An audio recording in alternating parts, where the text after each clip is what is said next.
मैं भारत को भारतीयता की मान्यता के आधार पर फिर से खड़ा करना चाहता हूं, उस काम में लगा हूं।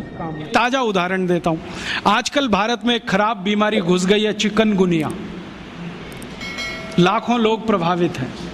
मैं 6 महीने से गांव-गांव घूम के उसका इलाज कर रहा हूं और आपको सुनकर ताज्जुब होगा, ज़्यादा लोगों को इलाज में मैं एक ही बात बताता हूं, तुलसी का काढ़ा पी लो। नीम की गिलोय होती है ना, उसको भी उसमें डाल लो, थोड़ा सूंठ डाल लो, थोड़ी छोटी पीपर डाल लो, बस ये 4-5 चीज़ें, और थोड़ा गुड़ डाल लो, क्योंकि ये कड़वा इतना है कि पी नहीं पाओगे। इतने मात्र से 3 खुराक में बीमारी ठीक हो रही है। और जो एलोपैथी से कर रहे हैं ना, बोवेरॉन के 3-3 इंजेक्शन ठोक दो, डाइक्लोफेनेक दे दो और पैरासीटामोल भी दे दो, जो तुम्हारे पास है सब दे दो। 20-20 दिन से बिस्तर में पड़े तड़प रहे, 20-20 दिन से। अभी आज मैं आया भीलवाड़ा से, और आने का देरी का कारण भी यही है कि वहाँ 1 लाख लोग चिकनगुनिया से पीड़ित हैं। वहाँ डॉक्टर आते हैं, राजीव भाई जरा बताओ ना। मैंने कहा अपना इंजेक्शन खुद क्यों नहीं ठोक लेते? कहते हमें मालूम है इसके साइड इफेक्ट क्या है, तो पेशेंट को क्यों नहीं बताते? इतने हरामखोर हो। तुम्हें मालूम है कि इसका साइड इफेक्ट क्या है? वोवेरॉन लगाएंगे तो क्या होने वाला है? मुंह में छाले हो जाएंगे, गले में छाले हो जाएंगे, अल्सर भी हो सकता है। तुम जानते हो, फिर पेशेंट को क्यों नहीं बताते? ये हरामखोरी तुम में कहां से आ गई? अपने को इंजेक्शन ठोकोगे नहीं, उसको ठोकते जाओ, ठोकते जाओ। तुम्हें मालूम नहीं है ठीक नहीं होगा, फिर पैरासीटामोल देते जाओ, डाइक्लोफेनेक देते जाओ, नोवलजिन के इंजेक्शन लगाते जाओ। और दुर्भाग्य से एलोपैथी ने ये सब नाम 20 साल पहले बैन कर दिए। वो कहते हैं डाइक्लोफेनेक खराब है, पैरासीटामोल तो और भी खराब है, नोवलजिन तो 1984 से बैन है यूरोप में और अमेरिका में। वही इंजेक्शन यहाँ ठोक रहे हैं लगातार। दुष्परिणाम है कि मरीज ठीक ही नहीं हो रहे। और मैं आपको मेरा अपना तजुर्बा बताता हूँ। आप में से कुछ विद्यार्थी होम्योपैथी के हैं। आप जानते हैं कि होम्योपैथी की बहुत सारी दवाएं आयुर्वेद से ही निकली।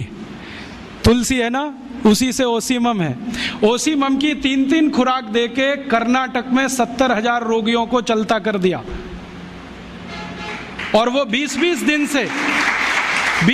दिन से एलोपैथी खा रहे थे, रिजल्ट नहीं आ रहा है।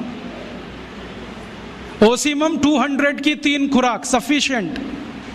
और आदमी 20 दिन से तड़प रहा है बिस्तर में, न नींद आ रही है, न चैन मिल रहा है, इतनी उल्टियां हो रही हैं, बुखार उतर नहीं रहा है, सब तकलीफ है। 3 डोज दो, खत्म कहानी। मैंने उसको फिर कुछ जरूरत ही नहीं।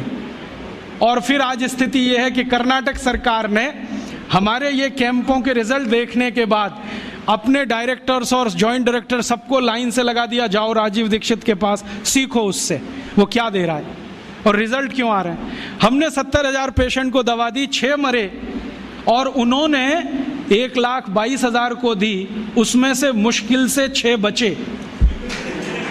ये कर्नाटक का हाल है।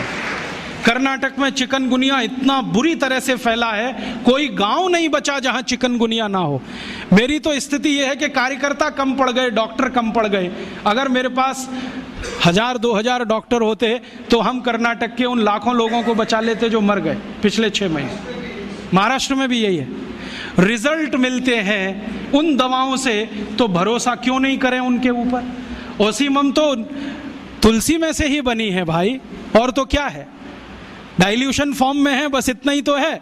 और तुलसी का काढ़ा समझ लो मदर टिंचर फॉर्म है उसका। तो काढ़ा दे दो तो समझ लो मदर टिंचर दे दिया, और पोटेंसी में दिया तो डाइल्यूट करके दिया।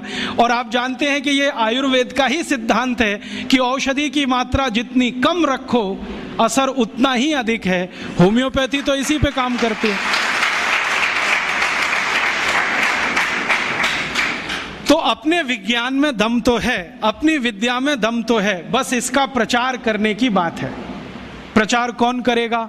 आप करेंगे। और इसका सबसे सरल तरीका है walk walk walk and talk talk talk. सबसे सरल तरीका। अगर आप इसका अपनी विद्याओं का प्रचार करना चाहते हैं, सरकार तो करेगी नहीं, क्योंकि वो एलोपैथी के चंगुल में फंसी है। हमारी सरकार के 2 मंत्रियों का तो मेरा तजुर्बा है पिछले 6 साल में। जब मैं उनके पास गया स्वास्थ्य मंत्री को मिलने के लिए, वो कहते राजीव भाई ये सब हमको समझता है, कर कुछ नहीं सकते। क्योंकि ऐसा जकड़ के रख लिया है। तो मैंने कहा इसमें आग तो लगा सकते हो, आग ही लगा दो, हनुमान जी की तरह से रावण की लंका एक बार जल जाए, कम से कम कहानी तो खत्म हो जाए। तो कहते हैं उतनी हिम्मत अभी तक नहीं आई है, आ जाएगी तो वो भी लगा देंगे। तो उनमें तो आने से रही, क्योंकि वो तो फंसे हैं अपने स्वार्थ में। आप इसको तैयारी करो, एक ना एक दिन ये विदेश से आई हुई चिकित्सा पद्धति के तंत्र को ऐसे ही उखाड़ के फेंकना है जैसे ईस्ट इंडिया कंपनी को उखाड़ के फेंका था हमने।